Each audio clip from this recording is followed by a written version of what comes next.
ஹதீஸ்ல என்ன வருதுன்னு கேட்டா, பொதுவாக அந்த சுன்னத்தான தொழுகைகள்லாம் விடுபட்டுருச்சுன்னு சொன்னா அதுக்கு சில வழிகாட்டுதலை ரசூல் ஸல்லல்லாஹு அலைஹி வஸல்லம் சொல்லி தந்திருக்கிறாங்க. ஆயிஷா நாய் அறிவிக்கிறாங்க, நசையில வரக்கூடிய ஹதீஸ். தூக்கமோ ஒரு உடல் வேதனையோ இரவு தொழுகையை ரசூலுல்லாஹ்வுக்கு தடுத்து விட்டால், இரவுல அன்னைக்கு மட்டும்லாம் ஒரு மாதிரியா இருக்குது, அல்ல தூக்கம் மிகைச்சு போச்சு, இரவு தொழுகை டோட்டலாவே என்ன செய்யல, 11 15 அந்த ரக்காத்தும் தொழல, அப்படி இருந்தால் பகல்ல 12 தொழுதுருவார்கள். வித்திரு உள்பட எல்லாமே டோட்டலா விடுபட்டு போச்சு. இஷா தொழுதிங்க, படுத்தீங்க, தஹஜ்ஜத்தும் தொழல, வித்திரும் தொழல, சுபுக்கு எந்திரிக்கிறீங்க, ஆகா எல்லாம் போச்சேன்னு சொன்னா 8 மணிக்கோ 9 மணிக்கோ 10 மணிக்கோ இப்போ பகல் தானே வருது, பகலுக்குள்ள என்ன செய்யுங்கன்னு கேட்டா 12 ரக்காத்தா தொழுதுருவாங்க டோட்டலா. வித்திரு எல்லாத்துக்கும் சேர்ந்து பகல்ல வித்திரு வராது. அதனால அந்த மொத்தமா எல்லாம் சேர்ந்து விடுபட்டுருச்சுன்னு சொன்னா 12 ரக்காத் தொழுவார்கள்.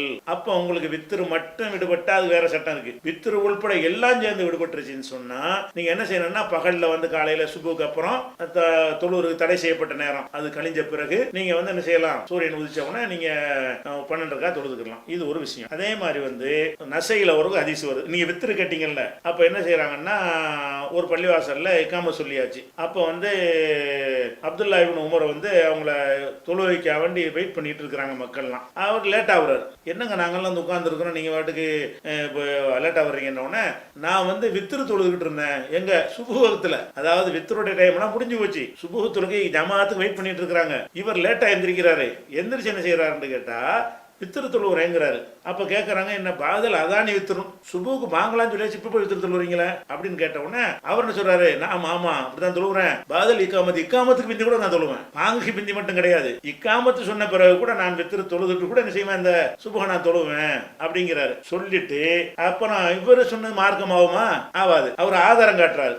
ஹத்தத் அனின் நபி ஸல்லல்லாஹு அலைஹி வஸல்லம், ரசூலுல்லாஹ் சொன்னதாக அவர் சொல்றாரு, சூரியன் உதிக்கிற வரைக்கும் ஒரு நாள் செஞ்சுட்டாங்க, தூங்கிட்டாங்க, சும்மா சல்லா, பிறகு அவங்க தொழுகிறாங்க, சூரியன் உதிச்ச பிறகு என்ன செய்யறாங்க, தொழுகிறாங்கன்னு சொன்னா ஒரு விஷயம் விடுபட்டுருச்சுன்னு சொன்னா அடுத்த நேரத்தில் நம்ம செஞ்சுக்கிறலான்னு இது ஆதாரமா காட்டுறாரு. அந்த அடிப்படையில நீங்கள் வித்திரு மட்டும் விட்டுருச்சுன்னு சொன்னா சுபு தொழுதுட்ட பிறகு கூட நெஞ்சிக்கலாம். அந்த சுபு தொழுது சொல்லாக விட்டு போச்சு, தூக்கத்தினால விட்டுருச்சுன்னு சொன்னா சுபு நேரம்லாம் கடந்த பிறகுதான் தொழுது இருக்கிறாங்க, சூரியன்லாம் உதிச்ச பிறகுதான் தொழுது இருக்காங்க. அந்த மாதிரி நீங்க வித்திரையும் தொழுவலான்னு அவர் புரிஞ்சிருக்கிறாரு, நம்மளும் புரியலாம். அதுல இருந்து ஒரு தொழுகையுடைய டைம் சூரியன் உதித்த பிறகுதான் நமக்கு தெரிய வந்தால் அந்த தொழுகை பிறகு தொழுகிற மாதிரி வித்திரு நீங்க தூங்கிட்டீங்கன்னா சுபுலாம் தொழுத பிறகு அந்த தடை செய்யப்பட்ட நேரம் கடந்த பிறகு எப்பா தொழுதுக்கிறங்க அப்படிங்கிறதுனால பின்னாடி பகல்ல கூட தொழுதுக்கலாம். இப்படி ஹதீஸ்கள் இருக்குது.